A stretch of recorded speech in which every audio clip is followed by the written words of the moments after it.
Good morning, America. Good afternoon, Europe, and also standalone UK. And good evening, Australia. Welcome to the Wristies 2021 presented by Fifth Wrist. We have a jam-packed event for you all tonight, and I'll save my thank yous to the end. But recently, I swapped out changing straps to changing nappies. So just know that so many Fifth Wristers contributed towards tonight, and a lot of hard work's gone in so that you can all enjoy. Grab a drink, sit back, relax, enjoy the show. Just a little bit of housekeeping. Obviously, everyone's on mute except for the people presenting, so it'll just make it easier to hear. And one thing we'd love you to do is to change your Zoom name to your Instagram handle so that later on in the after party, you'll be able to connect with people that you're familiar with as well. So before we get started, it's always customary to do a wrist check and drink check, and I'll do mine shortly. But for those playing along at home, please take note of the screen with the, there we go. Best wrist check and drink check. We'll have some prizes tonight. So what you need to do is put a post up on your Instagram with your wrist check and drink check, title it the Wristies 2021, tag Fifth Wrist, tag Geneva Blue, tag Tell Your Time, and tag Milton Rum Distilleries. So take a screenshot, do whatever you need to do, and put a hashtag in the comments for hashtag Wristies 2021. And now the reason why we're doing that is because Geneva Blue, Tell Your Time, and Milton Rum Distilleries have donated prizes for the best wrist checks and drink checks. And those gentlemen will be picking out the winners in the coming weeks. And so hopefully, you'll be a winner, but you won't be unless you get involved. So I'll quickly start. My wrist check is my H. Moser and C. Pioneer Center Seconds. You all know the watch. And I wouldn't be a traditionalist if I didn't have a pure blonde, ultra low carb beer, followed closely by a nice pint of Coke Zero. So that is my wrist check and drink check. I will hand over now to our visionary genius, El Presidente Alex. Everybody, sorry, I just need to move this cat out of the way. This is not part of what's supposed to happen. It's great to have you all here. I'm going to do my wrist and drink check get out of the way so I don't forget. Drink check. I've got a signature Robin Regulator cocktail, the corn and oil, from the lovely people at Milton Rum. This is the spiced cane spirit, so I've got one of those. Wrist check, I'm wearing my beautiful Calibrica design indicator that I got along with some of you other people who are on tonight as well. It's great to have you all here for the second Wristies. Hopefully it's going to be better than the last one, although the last one was a lot of fun, as Anthony would say. When I was doing the prep work for tonight, so I went through and watched the last one. And then it made me retrace back to when we came up with the idea, and it was that infamous episode that Rob and Michael and I did with JCB, where we had some random guy called Jean-Claude Biver on, and that was like the boring part for me of the thing. But after that, Rob and Michael and I got probably as drunk as anyone ever has on Zoom, and part of that conversation led us to having like a GPHG alternative, which ended up being the Wristies. And it's great to have you all here, and everyone that's taken part since then, the people that are voting, the people that are presenting. It's all part of the fun for me, is just getting to do these projects with you guys. And last year was a hell of a year. This year has also been a hell of a year. Hopefully next year won't be a hell of a year.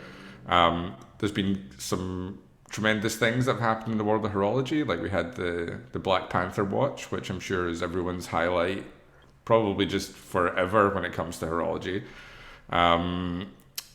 We've had some other changes also still within the Holy Trinity. If you think about when Vacheron people used to say, why are Vacheron still in the Holy Trinity? And now it's like Patek and AP are like the embarrassing ones in the Holy Trinity. And that's all changed probably over the last year or 2 years. Plus, after our last Wristies, we had an in memory or in memoriam segment where we thought about Hodinkee and how they'd passed. And since then, they've seemed to have taken that to heart. because most of their people have actually left, apart from Jack. They forgot to tell Jack that everyone's leaving, but he's still there flying the flag for Hodinkee. So I think that's me for just now. Looking forward to drinking and partying with you all later on. I've got the Kevin Spacey rowing machine in the background, waiting to go once I have a few more cocktails in me and we get to the after party. But until then, I'll pass back to Anthony and we'll get things started. Awesome. Thank you, Alex. And just remember as well, we can get the chat going. I'm not going to be able to view it, but hopefully I can have a read later. But yeah, once the winners come out, nominees, whatever you like, use the chat to voice your opinion, because we do want to hear it, because it is valued. So let's get started. Without further ado, I would like to introduce T-San Koo, all the way from Port Melbourne. And T-San, where are you coming from right now, mate? Hi guys. I'm coming from my bath. Anything to do with Fifth Wrist, I've got to be in the bath for it. So honoured to be asked to present tonight's award for the best collab. Thanks, Anthony. And before I kick on, wrist check for the collab, the Seiko Rowing Blazers dive watch with the Rowing Blazers signature zigzag bezel and other bits and pieces. Fellow international coxswain Jack Carlson runs Rowing Blazers. Catch up with him when I'm in New York at his store, which I absolutely love. And I don't know, I just felt like a Bailey's on ice was the right thing to have in the bath with you all this evening. So cheers. Very good. Very good. All right. Over to the nominees. All right. Well, I've got to get my reference material as well, but please.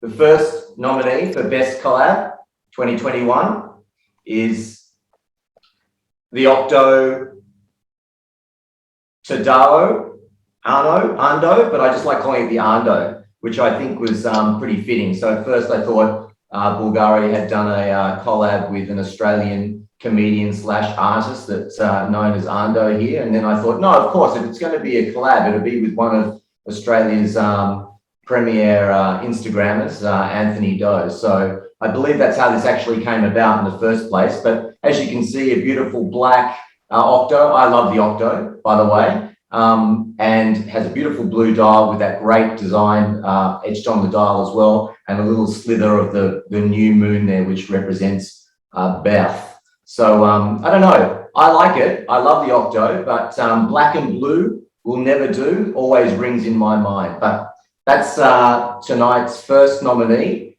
20,000 odd USD, followed by $200 USD, the G-Shock X Budweiser.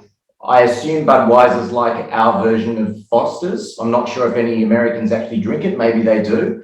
And I was kind of hoping for a bottle opener on this watch somewhere, but alas, no, you don't need a bottle opener to open cans of beer. But $200, it's a G-Shock. Hodinkee couldn't show one of the features because obviously they're reviewing a fake watch, but the backlight of it actually has the Budweiser logo as well. So look, $200, it's a contender. Thanks, Anthony. And the last nominee for collab of 2021 is a watch brand we all love. Well, certainly Anthony and I do, the Habring. And as always for me, it's all about the dial. This is a beautiful dial designed by Messina Lab and actually executed by Shapiro. And the watch is certified by the New York Horology Society. So with Habring, that makes 4 collaborators. So that's a nice little orgy going on there that Anthony would be happy with. I'm a big fan of that. It's got a great movement, but as you know, I don't care about movements. So with a bit of dramatic effects, Anthony, when you're ready, could you let us know who the winner is?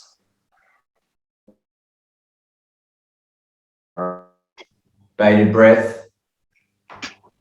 Yeah, look, that's a good outcome. I was kind of hoping for the Habring, but no one surely can argue with the Octo. Such a great design, initiated however many decades ago by Genta. Love it. If you've got 20 grand USD, there's plenty to choose from. I like it. So cheers to the collab of 2021. and thanks for having me. Nice. Thank you, T-San.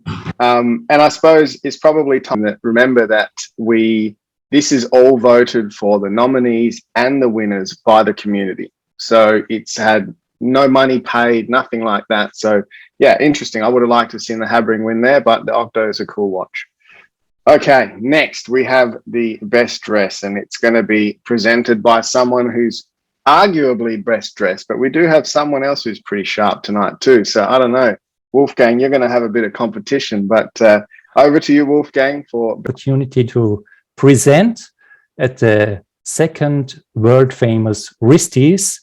I'm very honored, and I send the warmest greetings from Austria to the world. Now for the drink check. In 2021, I further enhanced my anti-alcoholic drinking behavior another step. So in my glass, there is soda water with a dash of apple cider vinegar. I hardly can describe how that tastes, but I'm sure you wouldn't want to know it.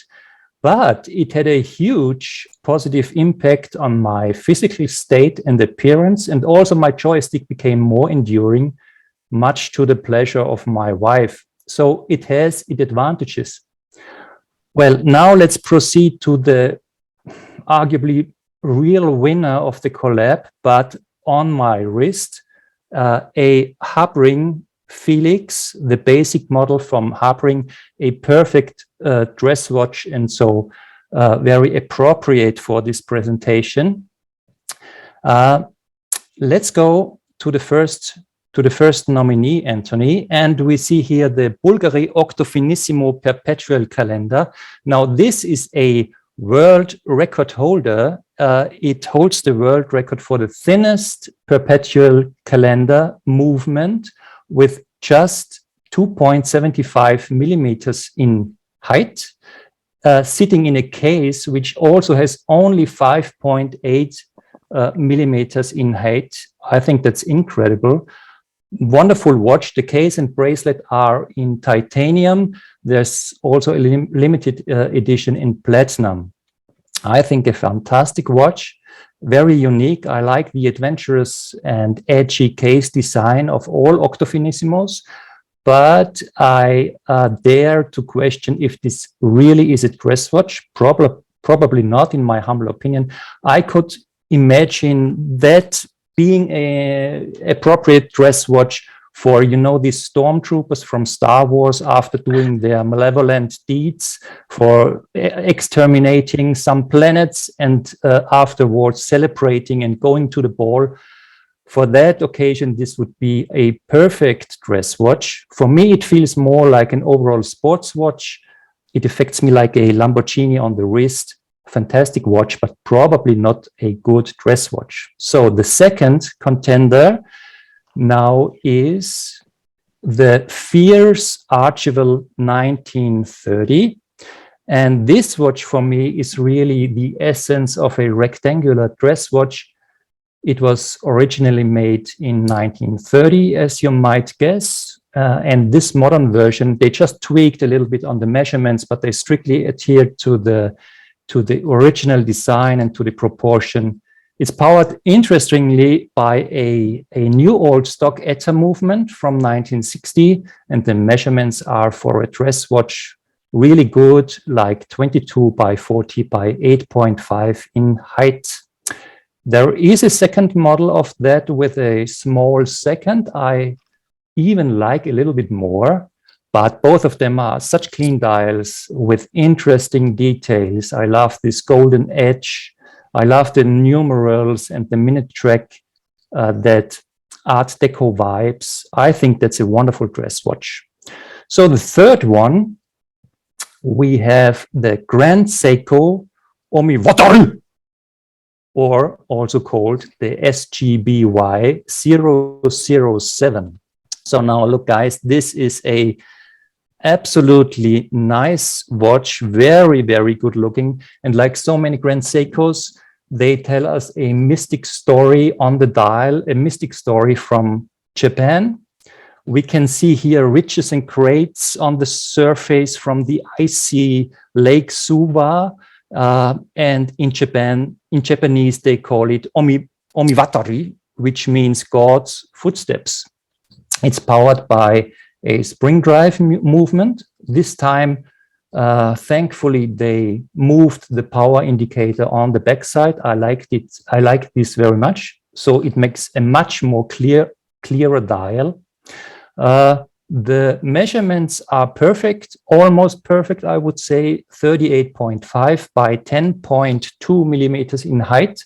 This might be a little bit high. I would love to have it a little bit slimmer, but these dolphin hands, the blue second hand, the shiny Zaratsu polished indices, what would you like more? Maybe the caption spring drive on the dial is a little bit uninspired, but anyway, nobody can read that. So, well, these are my assessments of the nominees of the category dress watch. And now, Anthony, the winner is...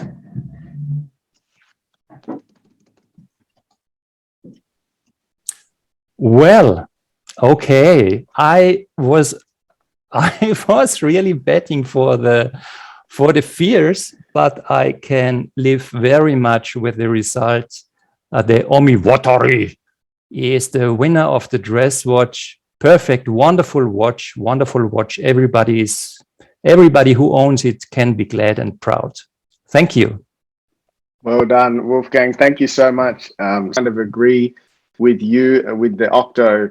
I'm not sure that that's a dress watch, but nevertheless, you know, fantastic that they really stuck it to AP with their perpetual calendar and get the thinnest one. So very good. Thank you so much. I was not expecting the Grand Seiko. I thought the Fears would have got it. But anyway, nevertheless, we move on. And so next we have, now you people, you guys will know this gentleman.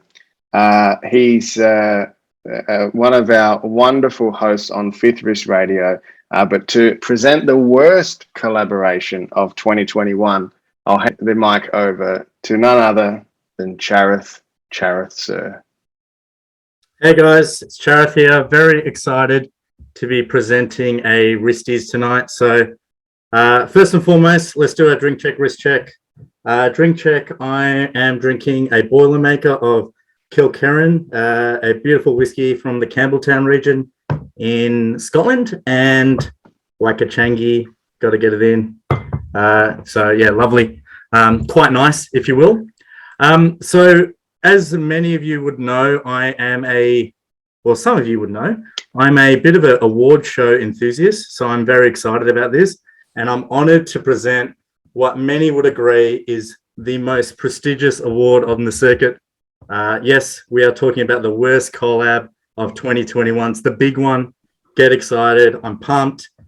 And thankfully, this year, we've had a truly shithouse collab year. There's been some absolute trash bag work out there. So we've got some really strong nominees. So, Anthony, let's get our first nominee out there. And of course, we are talking about the big boy, the AP Audemars Piguet Royal Oak Concept Black Panther Flying Tourbillon, AP and the Marvel Cinematic Universe. You would think that this is a match made in heaven. Two massive brands, great reputations across the board. And this really was one of the most talked about and one of the most detested releases of 2021. There is not much that can be said that hasn't been said about this $160,000 monstrosity. It really does look like T'Challa's penis is just rotating across the dial. The tourbillon is a ball sack, and this watch got so much backlash that AP's social media team were deleting comments so fast, even Hidinki would have been impressed. It was huge. Anthony, let's go to the second one, mate. What do we got?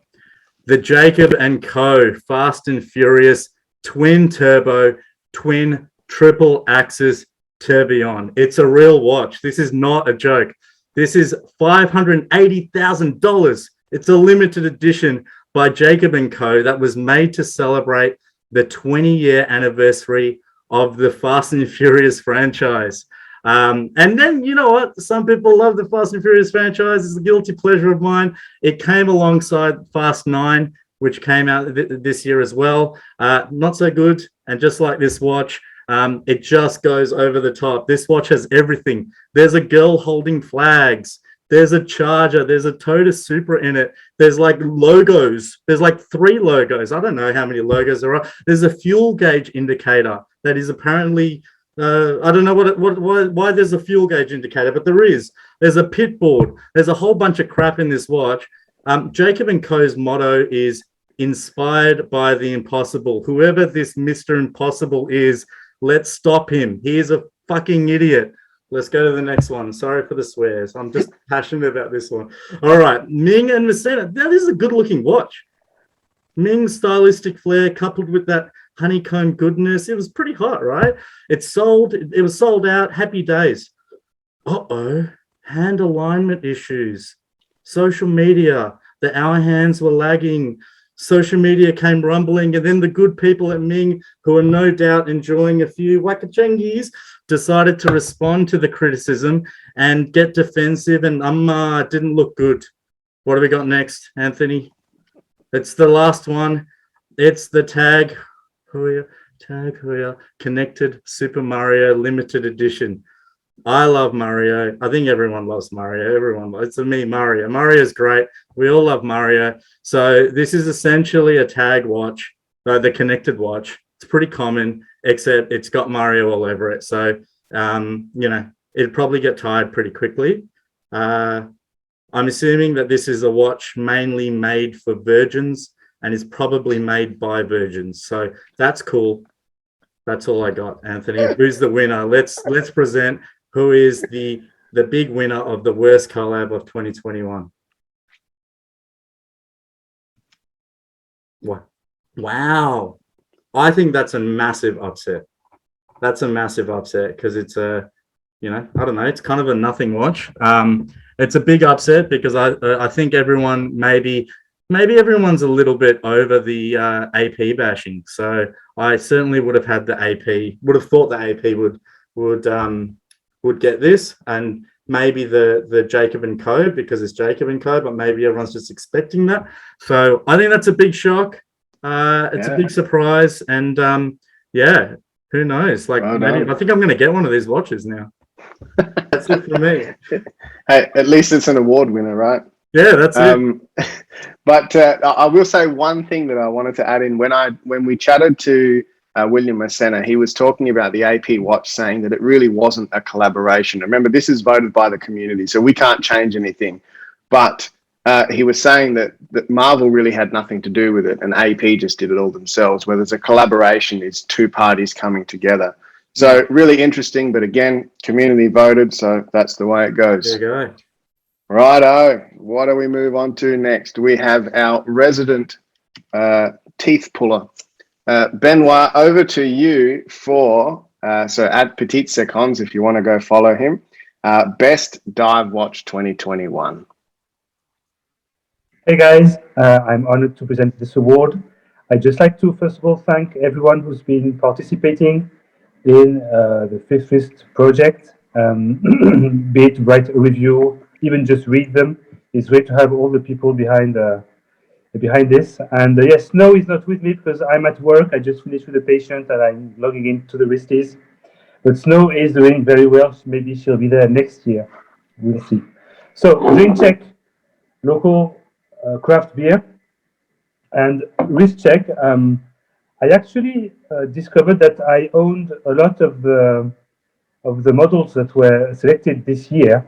So I decided to indie quadruple wrist today. So first off with the Oris Cotton Candy in the best color there is, in pink. And I want to say a big congrats to Sid from Popcorn, because he just bought the blue version. So now the Oris Cotton Candy is officially a surgeon watch. So if you have to deal with a surgeon for any bone problems, any teeth problem, any bowels or any testicle problems, just make sure he owns an Oris Cotton Candy. And secondly, the Solabs, which is nominated in I think it's the cheapest watch. So, which is a great little fun watch, which I encourage everyone to buy. It's not very expensive. It's really fun. Third watch is the best dressed watch of the year, the Fears Archival, which should have won because it's an insanely beautiful watch. And I'm really, really bothered that the Grand Seiko won this year, but I guess that's people's choice. And of course, the Wristies wouldn't be the Wristies without the Colibrica design indicator watch, which I hope everyone is wearing tonight for those who have them. So Anthony, the indicator is currently telling me that we are either 3 minutes early or 5 minutes late on schedule. I can't be sure 100%.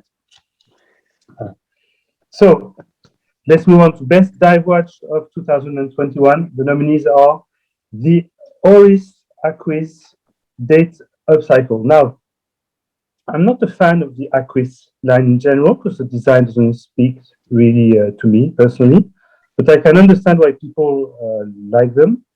And to be honest, I don't find any appeal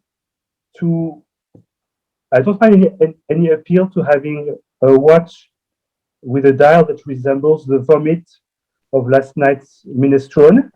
So for people who don't know, a minestrone is an Italian broth with whole peas, pasta, carrots, celery, zucchini, beans, and potatoes, all cut in little dice.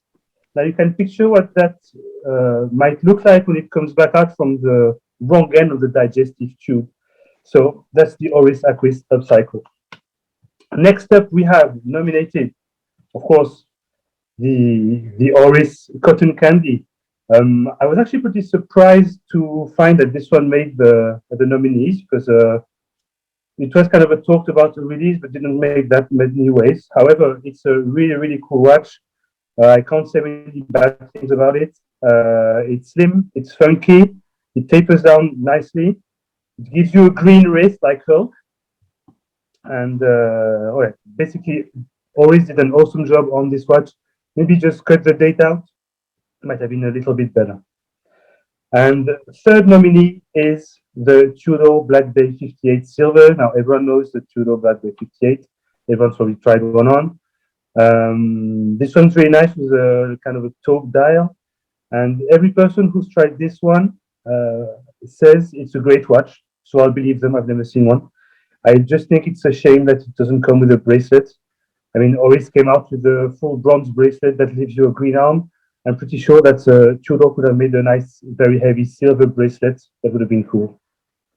So that's for the three nominees. And the winner of this year's Best Dive Watch is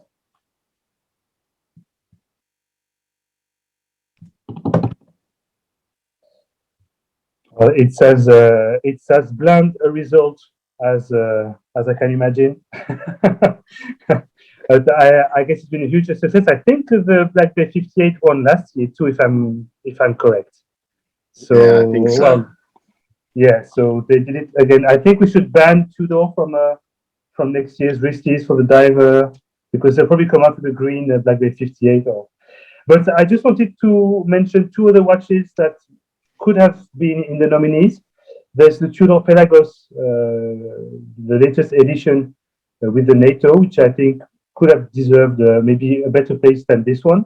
And also, I would have loved to have seen the Dietrich Skin Diver, which I just received yesterday, be nominated. And I pushed hard for this one. So yeah, that's my thoughts. Just the Dietrich and the Pelagos instead of this one. But I guess people really love the Black Bay 58 in silver, and everyone who's seen it thinks it's great. So I'll just believe them. Welcome to Tudor to do it once again. Thank you so much, Benoit. Love the wrist check. From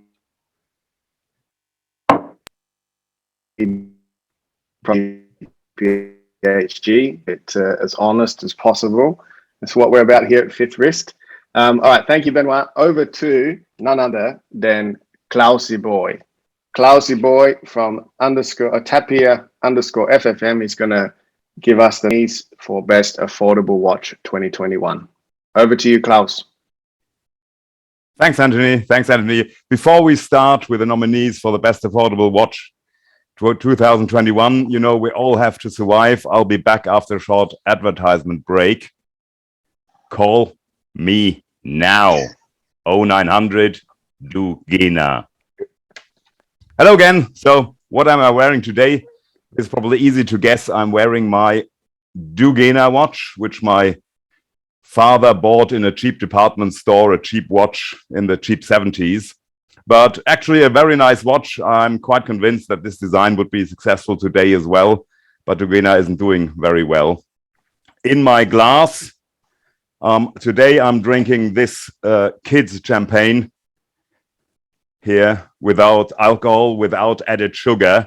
So it is as healthy and as fun as a pink cotton candy Oris. So what are the nominees for the best affordable watch 2021? There is the Baltic MR01. What's not to like about this watch? You see applied Breguet numerals, an off-center petite seconde. You see a micro rotor movement in what seems to be very hot at the moment, although I can't understand that, a 36 millimeter case, and all for 650 US or so. Yes, the movement and probably some of the rest comes from China, but still a very nice looking watch. Number 2 is the Solabs Layer 1. Yeah, it's a quartz watch. Yes, the legibility could be much better, but hey, it's less than 200 bucks. It's fresh, it's cheeky, it's fun. It looks and feels much more like a real watch compared to a Swatch, for example. It is really good designed, good engineered, and made very, very well. And also the story behind this watch is great. If you don't know the story, there is a Fifth Wrist podcast about it. Number 3, the Tissot PRX. Slightly more expensive than the Baltic, and at least on paper, it's made in Switzerland. It's featuring an integrated bracelet. We all love that, at least as much as a micro rotor. And it's got 80 hours of power reserve. Add some applied indexes, a structured dial. This watch ticks all the boxes minus the often cited sole, maybe. So, and the most affordable winner is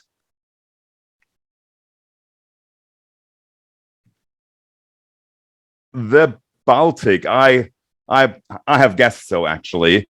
Although I would have hoped for something else. I'm double-wristed today, so I'm wearing the Solabs watch, so you can guess that I would have preferred the Solabs for that. But yeah, the Baltic, yeah, it's okay, but you can't buy it anyway because it's sold out already. Also, I would have loved to see a German watch there, the Circular Aquasport 2, which is a proper dive watch in a colorful design, lots of details, made in Germany with a Solita movement for 565 US plus taxes or so. But you can't have everything. So after that break for German watches, back to you, Anthony. Thank you, Klaus. Very well done. Thanks a lot.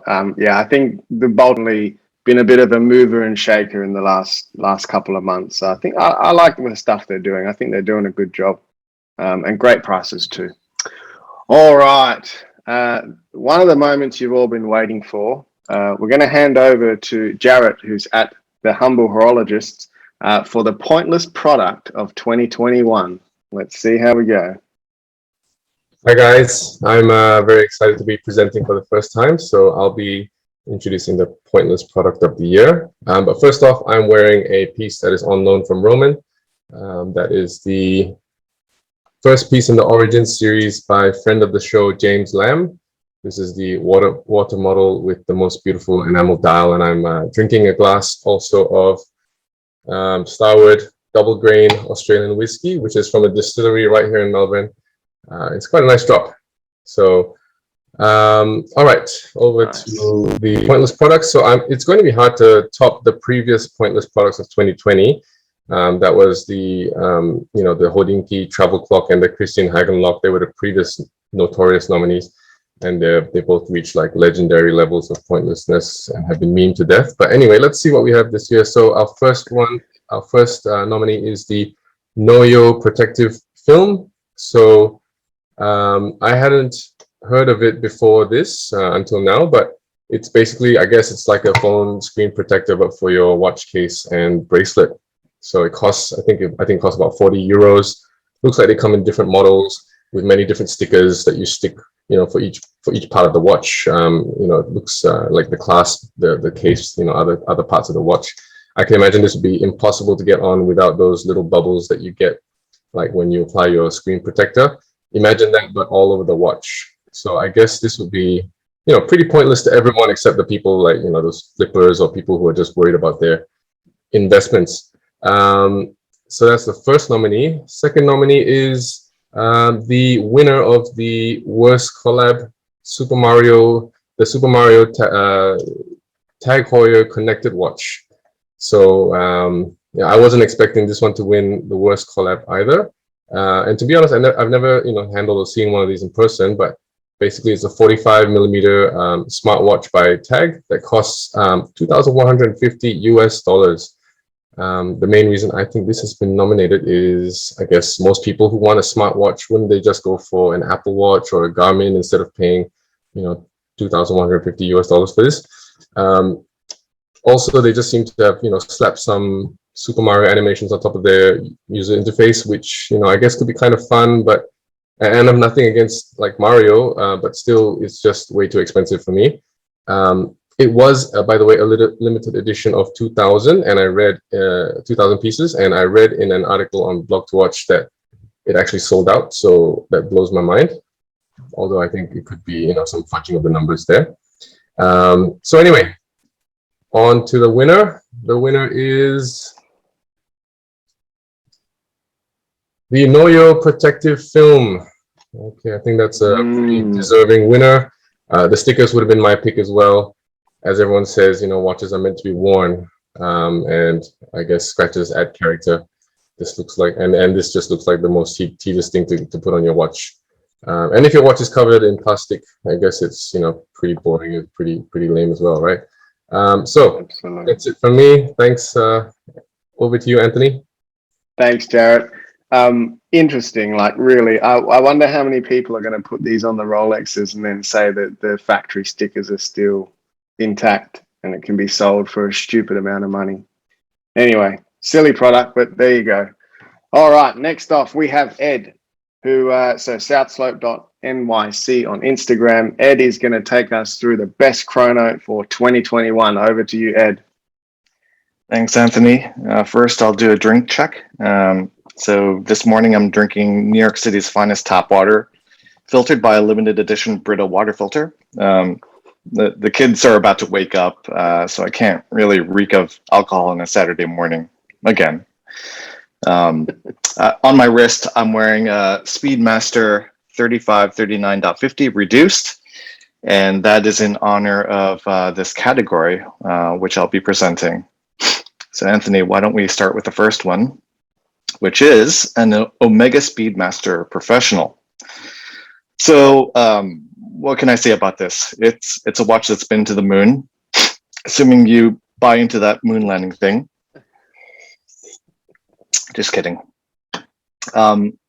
This year's update has brought in some interesting updates, like the coaxial master chronometer, certified caliber 3861. They redesigned the dial. It's now a stepped dial. And they redesigned the bracelets, a 5-link bracelet with a very aggressive taper down to 15mm at its clasp. But the most interesting to me and my chicken-wristed brethren is that Omega made the case slightly thinner and shorter.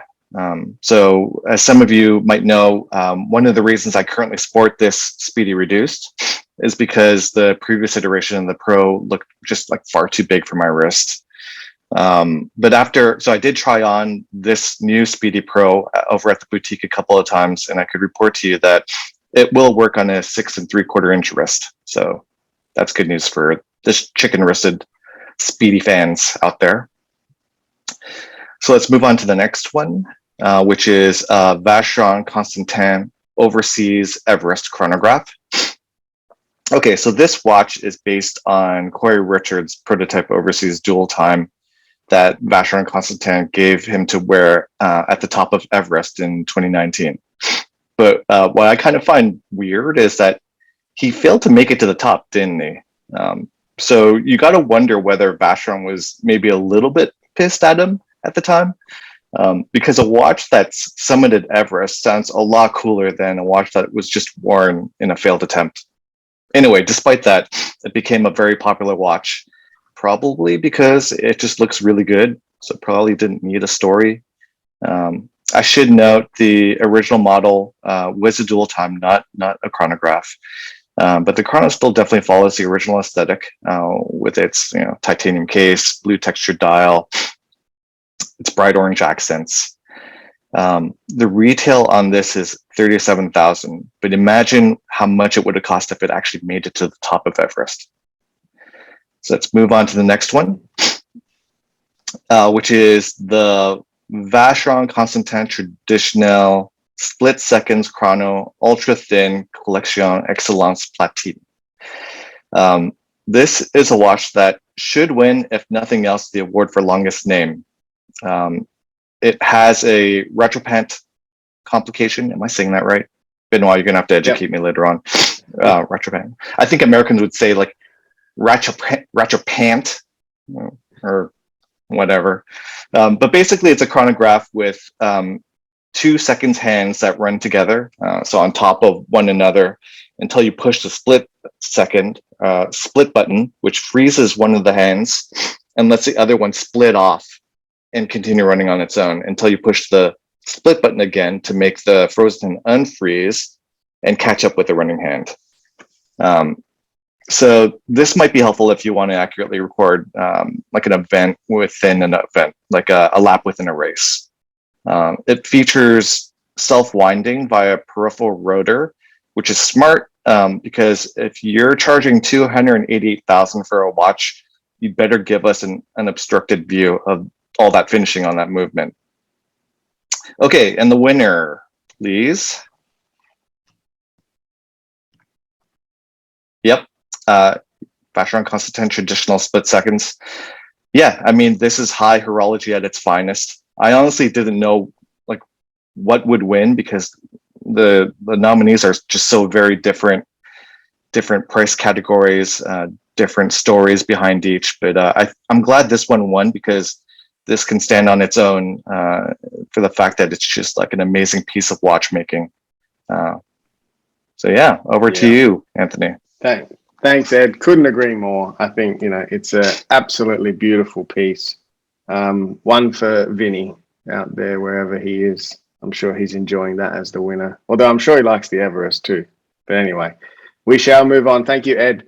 Righto, we're going to Rob all the way over in the Republic of Western Australia for the best indie Wristies 2021. Yes, hello everybody. Thanks for coming.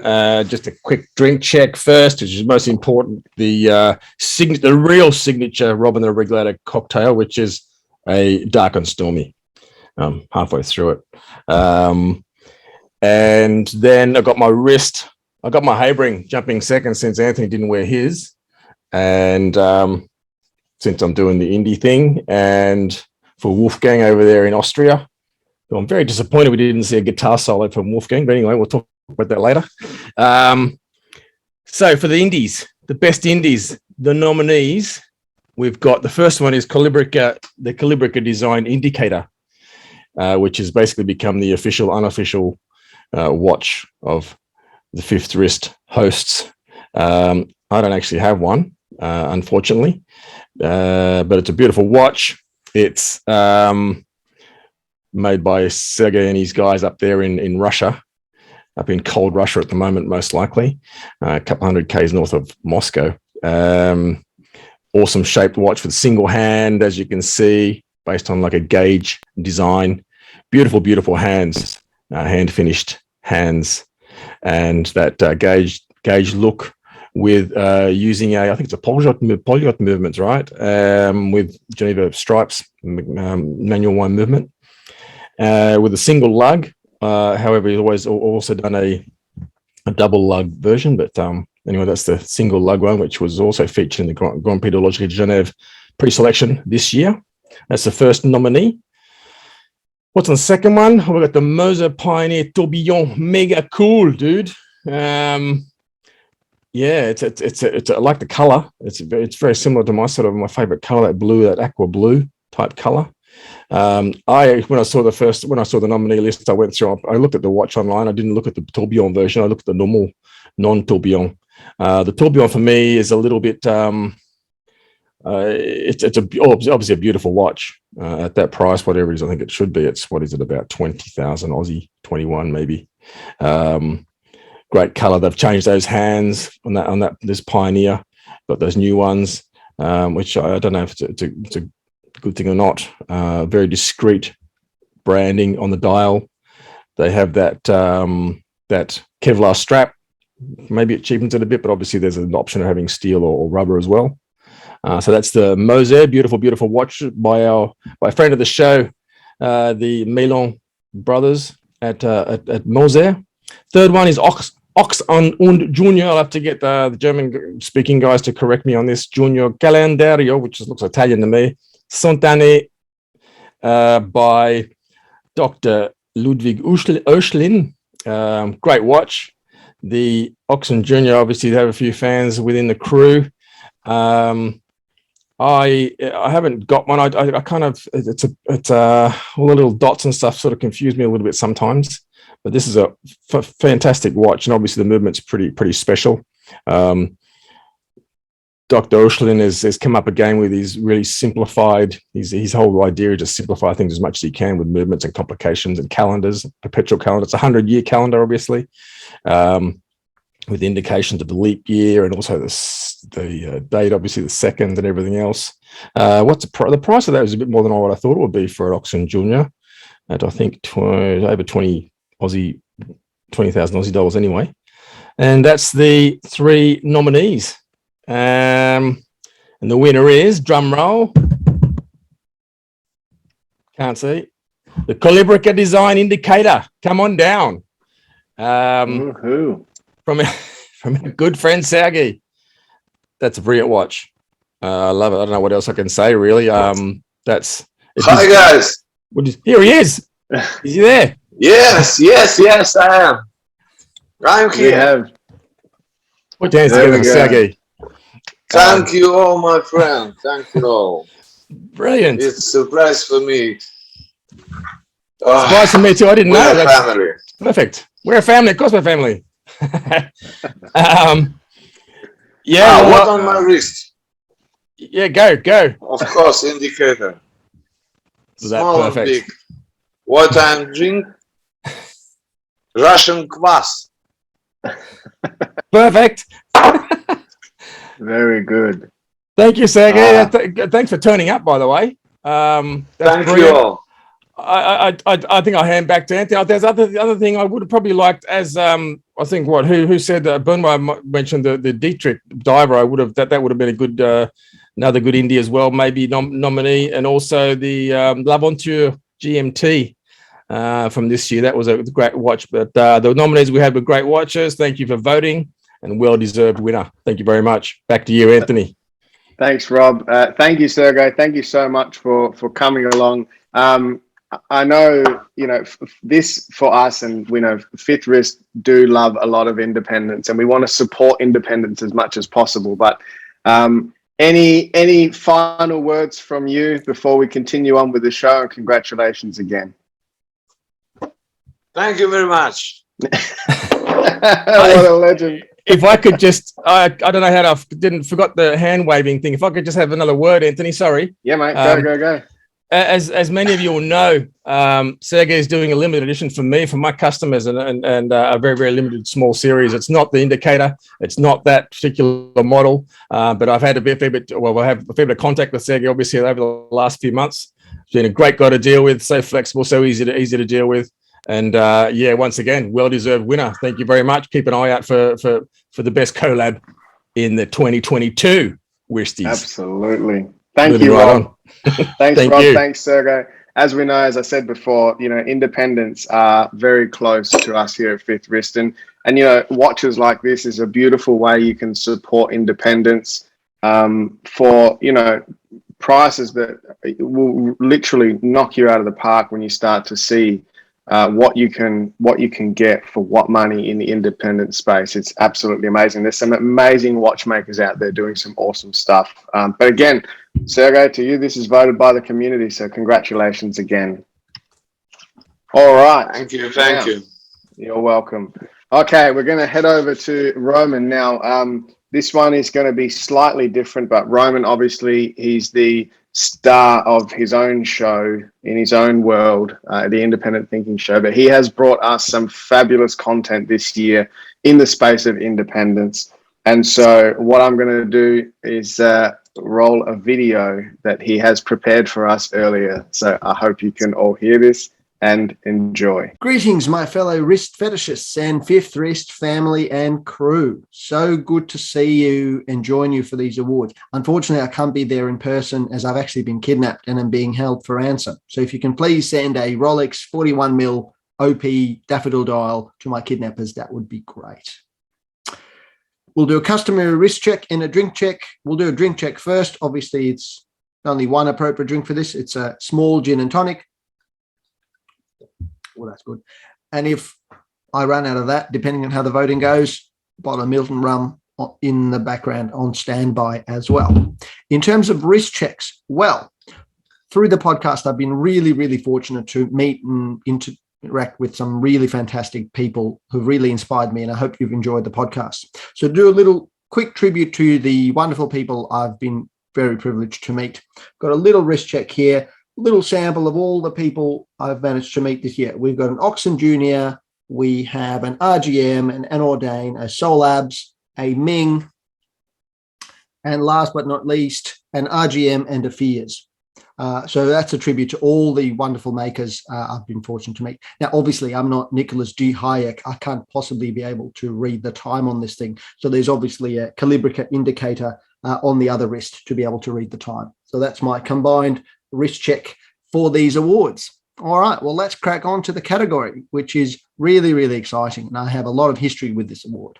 The category I'm presenting is the second best watch podcast. Obviously, Fifth Wrist is number one. There's a big gap between 1 and 2. And then we have the nominees for the second best. Now, I must confess, I have a lot of history with each of the nominees. I've auditioned for all of them, obviously been rejected by each one, ended up failing the physical for each of them, ended up being sent on loan to the Fifth Wrist podcast, and here I am. So you're stuck with me now. But the nominees, as voted by the community, are Collectability Podcast. What can we say?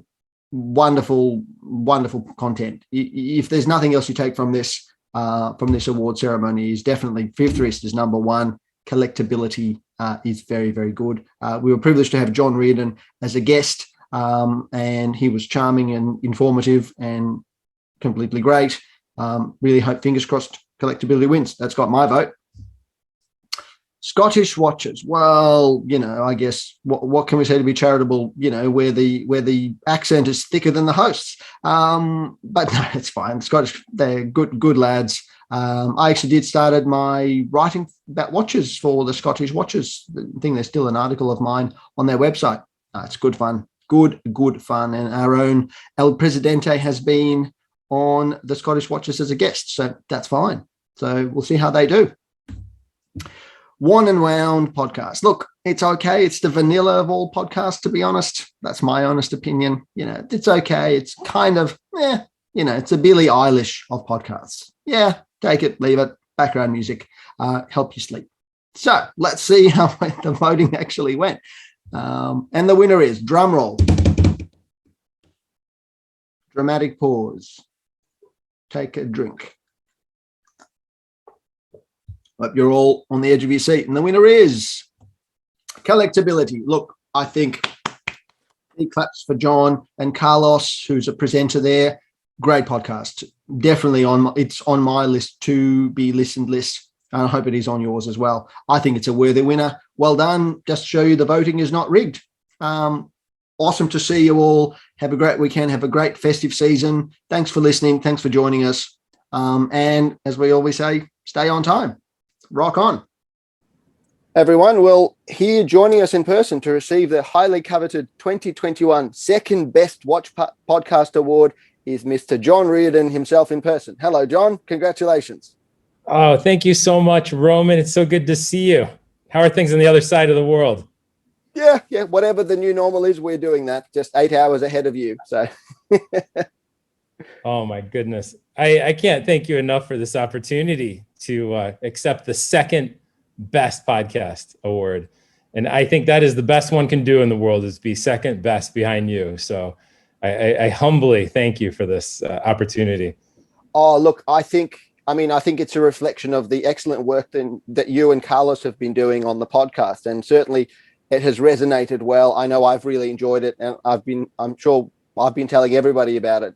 It's wonderful to see. And I think when you came on the show as a guest, we talked about this, that you managed to do the really difficult thing, which is to talk about Patek Philippe without resorting to just complete reference numbers and confusing everybody. You sort of managed to demystify, educate, and entertain.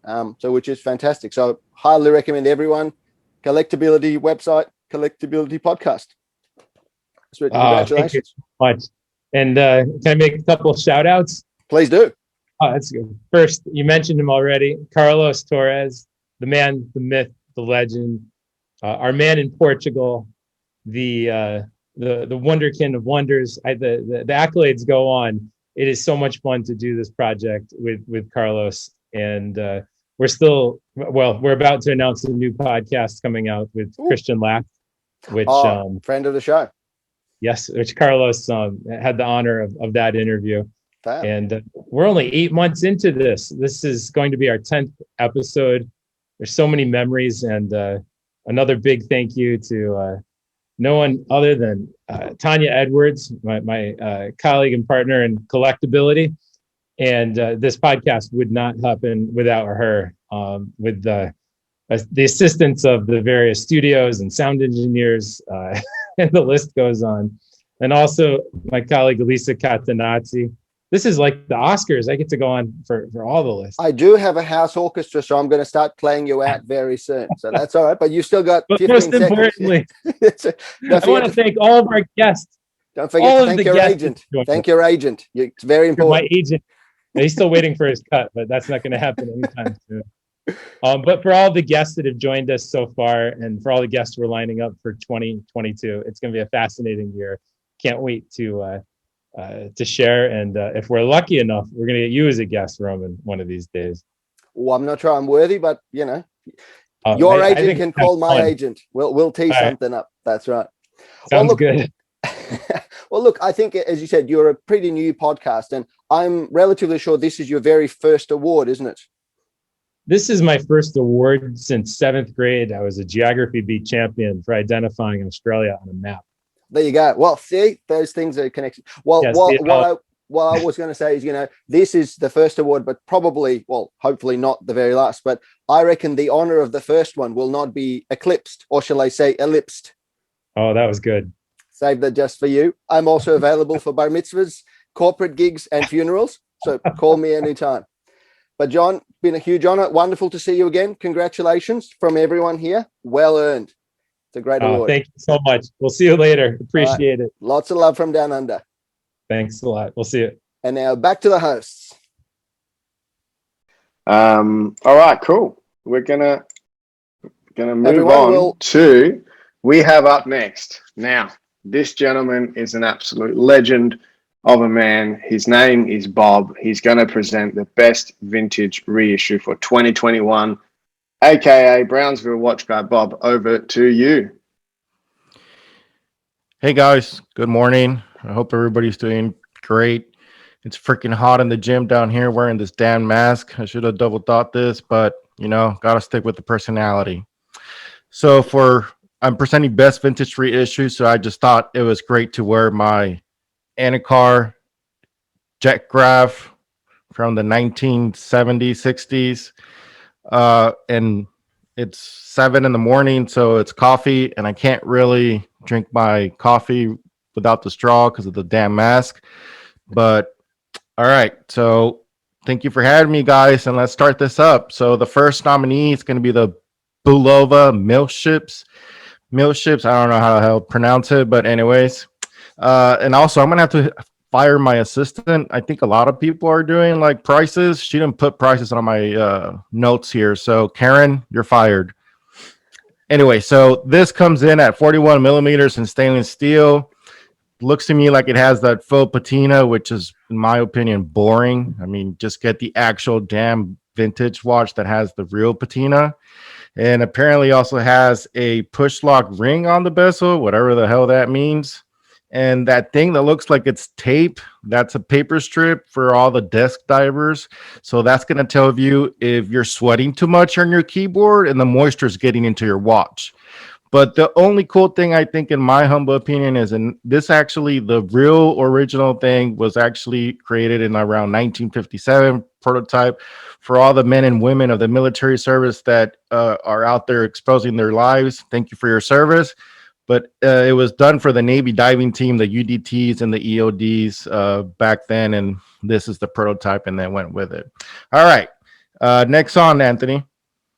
All right. So I want to try to sound like Rob here. The Vacheron Constantin 1921 piece unique. So I just want to clarify any confusion here. No, this is not a Wristies. Don't get excited. You are not back. No one cares. So this really comes around in a 40 millimeter, and lately they just released a 36 millimeter for those people that have like chick arms and don't go to the gym. I say bulk up so you can get a 40 on your wrist. Originally, this was for the North American market in the 1920s, and it's rumored that the way they did it's for driver legibility. So when you have those big ass steering wheels that you could see the time, but my sources can't confirm that. So don't trust me on that. All right, next nominee, the Zenith Chronomaster Original El Primero. So this comes in at 38 millimeters. I don't know what the deal is. Like, people just bulk up, use the rower like Alex does, like grow those wrists. Come on, people, like 38, 36 millimeters. Come on. Anyways, so everybody knows the whole shebang, the whole story, the caliber A386 from 1969, the original, which honestly kind of bothers me that they call it El Primero. Like, you guys are from Switzerland. Do not take, like, everybody takes shit from the Hispanics. Come on, you're not El Primero, okay? No. All right. Anyways, this is it's also, everybody knows the famous Zenith automatic movement. Like the dilemma: who did it first? Hoyer, Seiko, Zenith. Zenith takes, apparently they did it first, but whatever. Who knows? And one thing I want to say about Zenith, if you're hearing me out there, you guys would not be here if it weren't for Charles Vermo. He saved our company. He saved the machines. Where the hell is his watch? Okay. He needs a watch. But anyway, let's get on with the show. And drum roll, please. And the winner is the Zenith Chronomaster Original. Okay. Not my choice, but okay. I honestly thought the Vacheron Constantin 1921 should have won. Seriously, this is a great watch. But all right, I mean, I can see how this could be the winner. But all right, okay. I feel like it was robbed, so I'm disappointed. There you go. The community has spoken. Thank you, Bob, and a very special thank you. I will get to thank yous, but just know, everyone, that Bob built this presentation with his bare hands and the mask on in the lead up to this. So thank you so much, Bob. It's been fantastic, but we'll thank you again later. And great mask, by the way. Did you ever use that for anything? No? Anyway. All right. We're going to move on to the shitter of the year. Now, it's not really a nice award to win. Nobody wants to win the shitter of the year. But anyway, we're going to hand over to Jake, who is curated Confluence on Instagram, and check out some of his dapper outfits that he has going on. But Jake, over to you. Also a huge player in getting this Wristies together this year. So thank you for that. Over to you, Jake. Thank you very much, Anthony. I wanted to thank you, and I wanted to thank El Presidente, Rob, and Woodsy, for really giving me hours of entertainment over the last year and the opportunity to present this award this year. I like any idea that is born in a brownout that Woodsy has live on YouTube. And I think hopefully we have many more ideas coming from him in that state of mind. I also want to thank Paul Pluta, AKA Archie Luxury, for who, in my opinion, coined the term shitter. It's been making me laugh for over a decade now. And it's something that is can be defined in many different ways. As you said, it could have a negative connotation, but what I'd like to think is that it is more or less the most provocative watch of the year. So that's the way I'd like to look at it.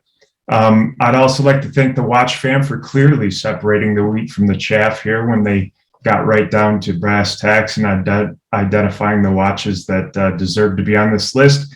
And I will say, if you bring up the first watch, that I noticed that Cherith has already done quite a bit of heavy lifting for me. There's not much that needs to be said about the AP Royal Oak concept at this point, right? I think, Cherith summarized the tech specs, the price coming in at a whopping $580,000. One lucky buyer of the unique white gold piece paid $5.2 million. Congratulations. And as usual, Danny Milton got the call from Hodinkee to cover this one. And that's a trend that I think you're going to see throughout this presentation of Shitter of the Year. And the best way to summarize this watch was in a comment that I saw on Hodinkee. There was a gentleman simply called SXM who said, well, Mickey's arms were hour and minute hands. Mr. Panther, however, appears to be moving something else altogether to tell the time. Apparently, happy hour is anywhere between 10 and 2 in Wakanda, morning or night. What else can we say? So without further ado, I'd like to talk about the next watch on this list. And again, Cherith, you said it all. This case comes in at a whopping 57 by 52 millimeters and is 17 millimeters tall. And to be honest, it's evocative of a Bally Midway pinball machine from the mid-'80s, if any of you remember those classics. And if that person who clearly saw this watch from a mile away in the Vegas nightclub that you're at that evening, you can tell them that it's a minute repeater if they want to still talk to you, and time how long it takes for them to figure out that you're an absolute tool set. Next watch, please. Again, the Ming in Messina Labs 17.09. I think this is actually a very good looking watch. It came in pretty hot, remained fluent in Ming's already well-established design language with its pebble-shaped case, flared lugs, beautiful honeycomb dial, which is reminiscent of some mid-century Rolex references. At 38 millimeter in diameter, 43.9 lug to lug, with only a 10 mil thickness and 100 meters of water resistance, we all thought that this could be the perfect watch, coming in at about 2,500 USD. And many of the watch fam had thought that they had found Nirvana at this point. But Ming had one more trick up their sleeve, and they made sure that the hands were not in sync with one another, the hour and minute hand, and there was QC hilarity and PR hilarity that ensued. Next, please. Now, Jake, you forgot to do a wrist check and drink check, so over to you for that. Very good observation, and I wanted to save that for now because this watch that made this most provocative list is one that I also have a soft spot for myself. It is the beautiful Rolesor 36 mil Rolex Explorer reference 124273. This may be one of, if not the most polarizing watch on this list, because everybody was sitting back in the watch fam, eagerly awaiting what was supposed to be the 50th anniversary of the Explorer 2. But instead, in true Rolex fashion, we got a 36 mil Explorer. Everybody got somewhat excited and then somewhat nauseated in parallel when they gave it the Rollosaur treatment. I myself, right away when I saw it, was a bit shocked, but it grew on me. And once again, who other than Danny Milton got the call from Hodinkee to defend even this watch. And I got to tell you, this guy is becoming a PR legend and, really a kamikaze for the Hodinkee team. By the way, I'm only drinking soda water to keep me on the straight and narrow. I like my Rollosaur Explorer, I got to say, but I will admit, I did say to Alex earlier this week in a DM, sometimes I do look at it and it makes me feel like I won Salesman of the Year in 1981 for some kind of shitty vacuum cleaner company. However, I want to say there are a few things that I wanted to say in summary about this category. Again, thank you, Archie, for coining the term shitter. Love it. It's hilarious. Every time I hear him say it, it makes me laugh. These watches, judging by the online commentary, could have been called the most provocative. It's these types of polarizing discussions that help the watch family actually to grow and hopefully to heal in the case of some of these watches. And Danny Milton is turning out to be an absolute authority on shitters. And that poor guy always seems to get the nod. He has to walk the plank to defend them.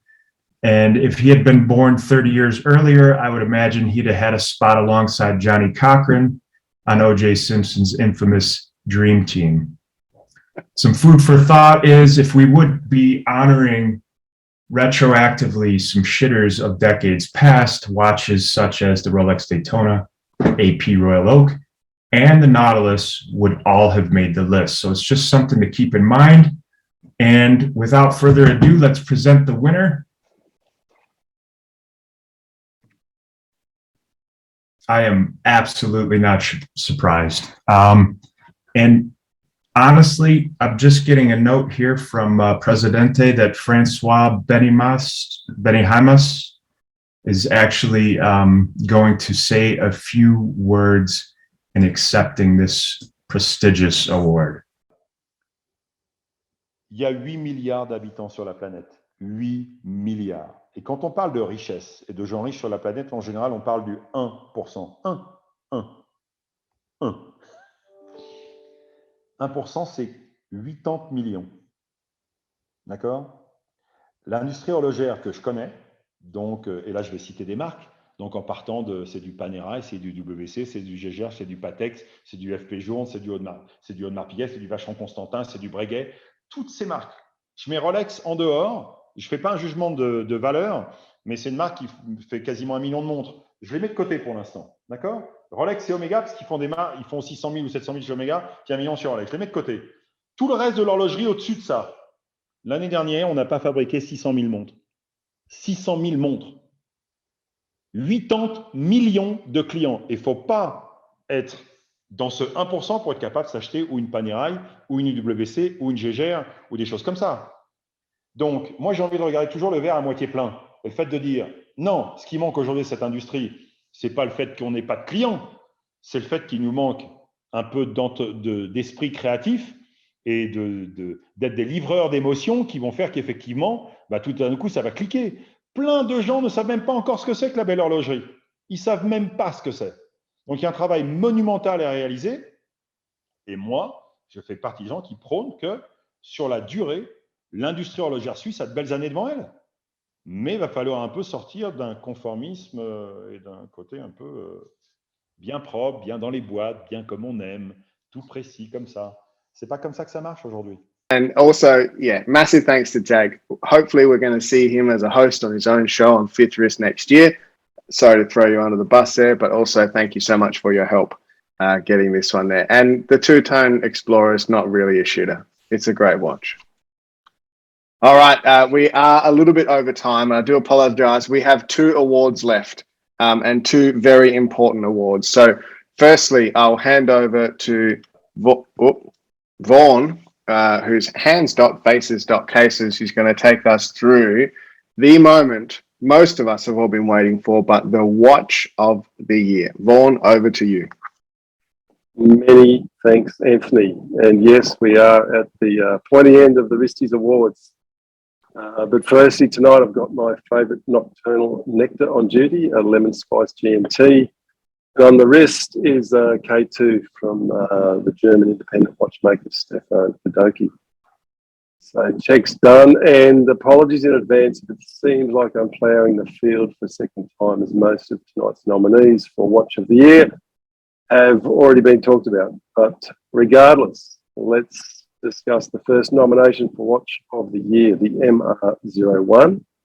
A stunning release from the French vintage-inspired brand Baltic. This piece set the collecting world on its head just a few weeks ago, as it offers such an appealing design with Protect 570 and 5196p overtones. Its strong vintage vibes resonate from its 36mm case and sub 10mm profile. The watch, as we know, is powered by a trendy little micro rotor, and it really has rounded out this tantalising thing. As discussed, the initial release of 600 numbered pieces sold out very quickly, but I do believe there are unnumbered versions supposedly available in the future at around $1,000 Aussie each. Next up, the second nomination is the Calibrica Design Indicator Watch. The initial offering of Sergei, the independent watchmaker from Russia, who is quite the favourite of the fifth wrist community. The indicator watch is just that, an attractively handcrafted titanium cased watch that indicates the approximate time of day. It's essentially a one-hander, even though it has sub-second dial. It really is an attractive watch featuring unique and perfectly finished set of, as I've seen it, blued steel hands. And at around 3,500 Aussie, it's really a value-packed piece and a very worthy nominee. Next up, the Jaeger LeCoultre Reverso Hybris Mechanica caliber 185 quadric pix. I can't say that, but anyway, this name alone is an introduction to the complexity of this horological masterpiece, which features no less than 4 dials, 2 of which have time indication. There's a flying tourbillon, a hand gear show finish, night and day indicator, leap year indicator. It also has a minute repeater function. It features northern and southern hemisphere moon phase indication, and it also shows off a supermoon indicator. Finally, on top of all that moon indication, there is an eclipse indicator as well. At only 15.5mm thick, it really is an incredible work of art and engineering. Priced at only 1.9 million Aussie, it's quite the bargain, so you best be quick. Now that we've gone through that daunting masterpiece, the final nomination for Watch of the Year is the Vacheron Constantin Overseas Everest. As we know, it started life as a prototype on the wrist of the VC ambassador, Corey Richards. They then launched 150 of the chronograph and 150 of the dual time formats. These again are titanium beauties. They are incredibly cool, and yes, they are true to the watch that was worn by Richards on what we now know as the failed bid to climb a new route to the top of Everest. They are supposedly boutique only. The dual time is around 44,000 Aussie, and the chrono is a tad over 52,000 Aussie. So what a lineup. 4 incredible pieces, 4 very different price points, and 4 very different levels of accessibility. I must say, great job, Fifth Wristers, on an impressive group of finalists. And now let's not wait any longer to unveil the 2021 Wristies Watch of the Year. And thank you, Anthony. The winner is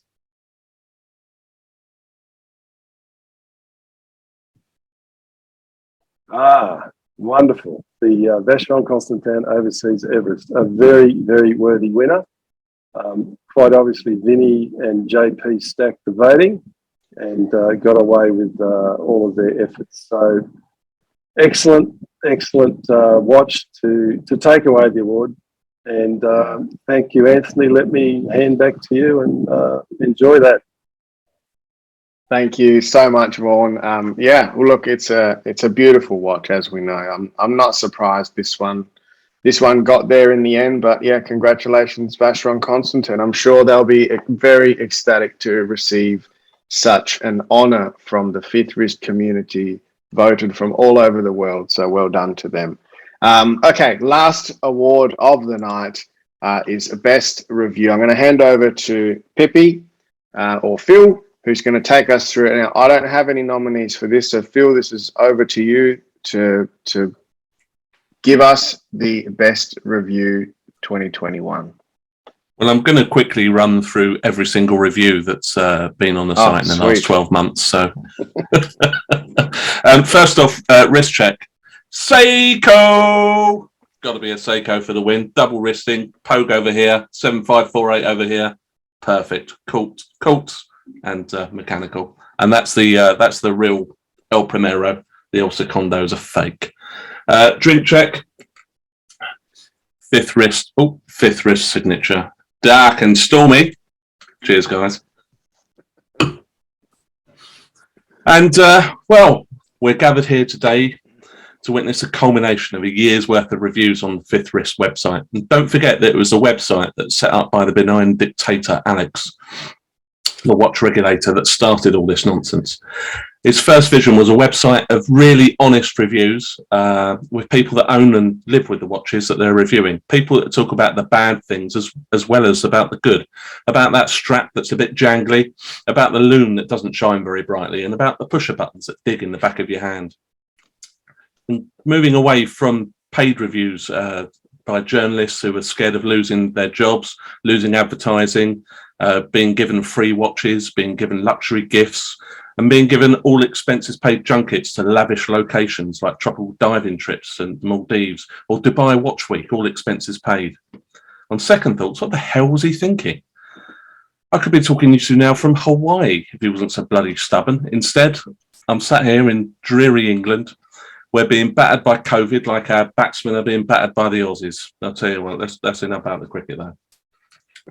So, onto the site. It's been a good year for reviews on the site. There've been some absolute crackers, some beautiful watches. And one of the things I love doing when I go on the website is reading reviews of watches that I already know about to see what other people think about them. You should try it if you don't do that already. It's really interesting. It's also a great source of information, of course, when you're looking for a new watch. Go on there and have a look, and some people may have made some observations about it that you hadn't even thought about checking. And so how do you get to be one of the people that gets in with a chance of winning the review? Well, I can tell you because I won it last year. Your writing doesn't have to be very good. Doesn't have to be technically correct. All you have to do is give a good sense of the watch, so that whoever's reading the review will know a little bit more at the end of reading the review about what it's like to own the watch, about how it feels on the wrist, and to help them make their decision. And there are too many reviews to go through many of them, but there's some I've got to mention this year. There's a great one was the Salvador Dali soft watch review by Tiffany Tix. It's a really good review, and the pictures make my brain hurt every time I look at it. I can't process it. There's a Citizen Spider review by Finding Fam, and it's part of the series. Every one of them's good. Any review by A. Cessnavar, check out his reviews. They're very good. And if you want a really honest review that proves that the site is honest, check out the System 51 review by Petit Second, our very own Benoit. He doesn't really pull many punches in that, I can tell you. And although there can only be one winner for the review of the year, it was really, really close between two in the end. And it was very, very difficult to choose between them, really was. And the runner-up, and it will be a worthy winner in its own right, is that's Christopher Ward C60 by Matthew by Buck Deer. Excellent review, really good. But finally, the winner is a truly great review, loads of information about the watch, entertaining, in-jokes, and the winner of the Fifth Wrist Best Review of the Year is the Hamilton Skymaster GMT and Colap Dan by A Punctual Man. Absolutely superb. Okay. Bravo. Back to you, Anthony. Thank you very much. Oh, we actually have a punctual man with us here today. So, a punctual man, I'm going to go over to you. Congratulations for taking out Best Review of 2021. How do you feel? I am completely surprised. It's early here. I was taking care of my son, and I was told I needed to get on here as quickly as possible. So here I am, sleep deprived, and just completely surprised and honored to be in the company with such luminaries as Pippi. And my activity's fallen off a little bit lately because of taking care of my son, but hopefully I'll be able to get back to writing more reviews and perhaps even more stories of Colac Dan, complete with completely inaccurate summaries of how to fly a plane. So thank you so much. A real honor. I really appreciate it. You're so welcome. Thank you for making the time to come on and accept your award. And now I will take this minute to start to wrap up the show. And one of the things that I wanted to mention is that each winner tonight, whether they be person or brand, will actually receive their very own certificate for winning. So that has been put together by Sebastian, who's a natural escapement on Instagram. So very much thank you to him. I'll go through that in a minute with my thank yous. But if we move on to the thank yous, how about that? All right, I've got a few to get through. Just bear with me. It'll only take a minute or two, but I think it's really important to acknowledge the work that goes into not only this event, the podcasts, the writing, the reviews, the editing, just everything is it's a lot. So I'll start with Bob for putting together this presentation. Did a fantastic job. I asked Bob to do this about 5 or 6 weeks ago due to me losing some time changing nappies, and he took it on and did a fantastic job. I think he got the last result yesterday or early this morning, depending on where you were in the world. So thank you, Bob. Can't thank you enough for that. You've done a fantastic job. Klaus, just want to thank him for his performance in the 2020 Wristies last year. We couldn't get him to come back this year, but thank you, Klaus. You're a legend. Benoit, for all the pictures for tonight's presentation. Absolute brilliant job. So he put a few of his own in there. Interesting. He loves it. Anyway, Jake as well for project managing the Wristies for me again. Looks like a lot of people did things for me, so hats off to you all. Thank you very much. It was a brilliant job. Phil for also supporting Jake through that, doing some of the Excel spreadsheet work and just in the share drive, and just sort of was there when people needed him. So thank you, Phil. Vaughn and Jarrett, I want to thank you guys for editing and posting the reviews on the website. So yes, they don't just appear there when the reviewer hits enter. They go through a system, they get checked, they get edited, and then they get put out. So thank you both, Vaughn and Jarrett, for your efforts. Sean, I don't think he's here tonight, but Sean, thank you so much for organising all the RobFest events for Fifth Wrist this year in Melbourne. He's done a fantastic job getting people together in literally the most ridiculous times that we're living in with COVID, but big thanks to him. Charith organised all the surveys at the start to get the nominees done for the events, for tonight's event. So thank you, Charith. Also want to thank Kathy for her intros and outro voiceovers that you hear on the Fifth Wrist podcast at the start and end. I haven't put any on mine yet, but I promise I will do it over the Christmas holidays. She does a fantastic job, so thank you, Kathy. Thomas, who's Watch Symmetry, he's done a lot of website development for us recently and going to continue building out the website. So this stuff just doesn't happen. People are behind it all the way. Sebastian, who's built who's done some of the artwork, but he's also built the certificates, the digital certificates that we'll supply to the winners. And I hope we see a few of them on Instagram because he's done such a fantastic job. Yeah, thank you so much, Sebastian. So I'm really sorry if I've forgotten anyone, but the reality is that Fifth Wrist is only possible with many people from all over, literally all over the world, contributing together, organising meetings and all sorts of stuff happening in the background. Thank you to all the hosts and our guests, our wonderful guests that we have on the Fifth Wrist podcast on all the different shows. I think everyone is sort of finished up for the year, but we're absolutely planning a massive 2022 coming to you with new shows, old shows, Boring shows, great shows. It's going to be one hell of a year, that's for sure. Big special thanks to our visionary genius, Alex. The actual watch, I can't even say it, the actual watch regulator. There will never be another, Alex. Jeez, you've made me go weak at the knees and just fumble my words. But we'll come back to you in just a second. So be sure to head over to fifthwrist.com, review one of your own watches, tell the community about what you really think, as Phil just mentioned before. Like and subscribe to the podcast, and of course follow us on Instagram. Try and follow as many people as possible that you can see in the list there from tonight's event if you haven't already. And just quickly, I will hand over to Alex. Do you have any final words that you'd like to say before I wrap it up? Yes. Keep it sharp. That's not my style. Sharp isn't my style. It's kind of rambling. I had a conversation with Anthony before we started tonight, and we were saying, is there going to be over 100 people or not?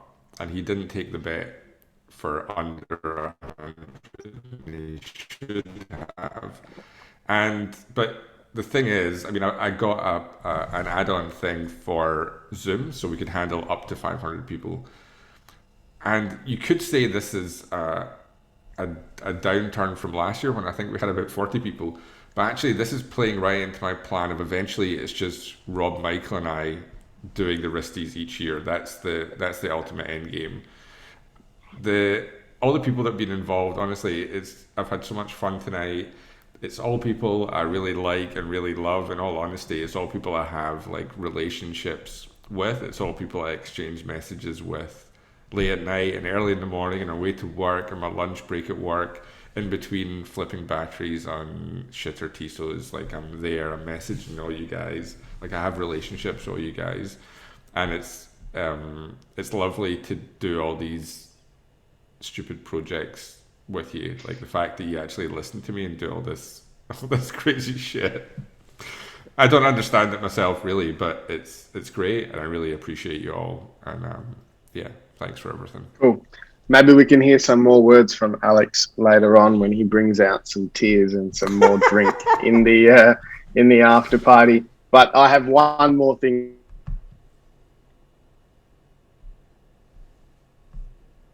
78 episodes and 18,850 minutes of mostly watch talk, although we can't say we hear much watch talk on Rob and the Regulator. But hey, thank you to everyone. That's a wrap. And remember, stay on time.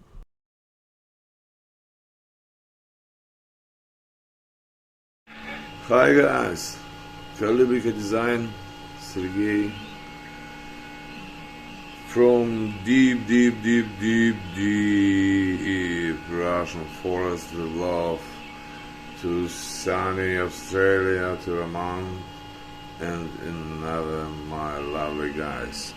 What is Australia? Australia is ACDC.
This is a Calibrica Design.